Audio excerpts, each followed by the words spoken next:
Imaginez, vous allumez le journal télévisé pour apprendre que plusieurs villes touristiques ont été rayées de la carte. De nombreuses personnes sont mortes, des milliers n'ont plus de toit, et un énorme nuage de cendres et de fumée a noirci le ciel. Les lignes électriques ont été coupées, le trafic aérien a été interrompu. Le climat est sur le point de changer. Vous ne pouvez pas en croire vos yeux et vos oreilles. L'histoire s'est répétée. Le Vésuve s'est à nouveau réveillé. Et l'humanité ne sait toujours pas quoi faire. À quel point cette image est-elle réelle? Quelle serait l'ampleur de la destruction si le volcan le plus célèbre de la planète entre à nouveau en éruption? Quelles villes seront touchées? Combien de personnes mourront et combien cela coûtera-t-il à l'humanité? Le Vésuve a commencé à se former il y a 25 000 ans et a entré en éruption à de nombreuses reprises. Aujourd'hui, il est le seul volcan actif d'Europe continentale et il est considéré comme l'un des plus dangereux du monde. Et ce n'est pas seulement à cause du cas de Pompéi. À peu près 3 millions de personnes vivent près du Vésuve et 800 000 d'entre elles se trouvent dans ce que l'on appelle la zone rouge. Il s'agit d'une zone de 200 km², 77 miles², autour du volcan qui sera touché en premier. Comprenez-vous tout ce que cela signifie? Nous avons un volcan qui est considéré comme actif, c'est-à-dire qu'il entre périodiquement en éruption, et de nombreuses personnes vivent à ses pieds. En outre, le Vésuve est situé au-delà d'un énorme réservoir de magma, situé en profondeur dans le sol. Il a une superficie d'environ 400 km², 154 miles². Il s'agit d'une énorme réserve dans laquelle la concentration de divers gaz augmente au fil des ans. Plus le Vésuve reste silencieux, plus il devient dangereux. On peut même dire qu'il ne fait que gagner en puissance. Mais un jour, la patience du volcan prendra fin. D'abord, une puissante explosion se produira. Puis une coulée pyroclastique suivra, balayant tout sur son passage. Il s'agit d'un mélange de gaz volcanique chaud, de cendres et de fragments de roches. Les flux devraient s'accélérer à environ 160 km/h. Ça fait 100 miles/h. Peut-être seront-ils encore plus rapides. Vous ne pouvez certainement pas dépasser l'éruption. Les scientifiques pensent que pendant la destruction de Pompéi, le volcan a produit 6 émissions pyroclastiques distinctes.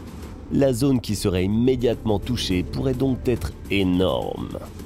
Au même moment, un énorme pilier de fumée et de cendres s'élevait, dont la hauteur peut atteindre 32 km, 20 miles. Pendant l'éruption, une énorme quantité d'énergie thermique est libérée, entraînant la mort de nombreuses personnes. Et en une seconde, tous les habitants de la zone touchée vont mourir. On peut dire qu'il fera une chaleur infernale, et ce n'est même pas une métaphore. Le ciel de la région deviendra noir et les gens et les animaux n'auront plus de quoi respirer. Même si le temps est venteux ce jour-là, il ne fera qu'empirer les choses. Les courants d'air n'apporteront pas d'air frais, mais ils pourront répandre les cendres bien au-delà de l'Italie. Cela perturbera le trafic aérien sur tout le continent pendant plusieurs semaines. Pompéi sera à nouveau sous une couche de cendres et de pierres ponces, et avec elle, Naples. Les petites agglomérations seront simplement rasées. Aucune méthode de construction moderne ne peut empêcher cela. Très rapidement, les maisons peuvent être ensevelies sous une épaisse couche de pierres ponces et de cendres volcaniques. Par endroits, elle peut atteindre jusqu'à 20 mètres, 66 pieds. Il est fort probable que les toits des maisons ne résisteront pas à un tel poids et écraseront quiconque décidera de se cacher à l'intérieur. Strictement parlant, les gens ne peuvent pas se défendre contre quelque chose avec un tel pouvoir naturel. Tout ce que j'ai décrit ici va se produire très rapidement, peut-être en seulement 15 minutes. La seule chose que les gens peuvent faire est de fuir. Mais ce n'est pas une situation après laquelle il sera possible de rentrer chez soi. Il n'y aura tout simplement plus de maisons dans la zone touchée. Ce n'est pas aussi simple que de balayer les cendres dans la rue, à moins que, après de nombreuses années, les archéologues ne décident de déterrer les villes détruites comme ils l'ont fait pour Pompéi. Dans tous les cas, tous les établissements touchés par l'éruption du Vésuve ne seront plus adaptés à la vie. Les survivants n'auront plus accès à l'eau, à l'électricité ou au transport. Naples, comme les autres villes proches du volcan, ne pourra que devenir un mémorial. Si nous n'évacuons pas à temps, des centaines de milliers, voire des millions de personnes mourront. Et il ne s'agira pas seulement de citoyens italiens. Selon l'Institut national italien des statistiques, plus de 3 millions de touristes visitent cette région chaque année. L'éruption se transformera donc en une tragédie pour la planète entière. Le deuil sera déclaré dans le monde entier. Toute la zone de destruction se transformera en un désert sans vie. Et bien sûr, ce sera un coup dur pour l'économie italienne. Selon certains rapports, la perte s'élèvera à environ 24 milliards de dollars US. Sans compter le coût des logements pour les résidents déplacés.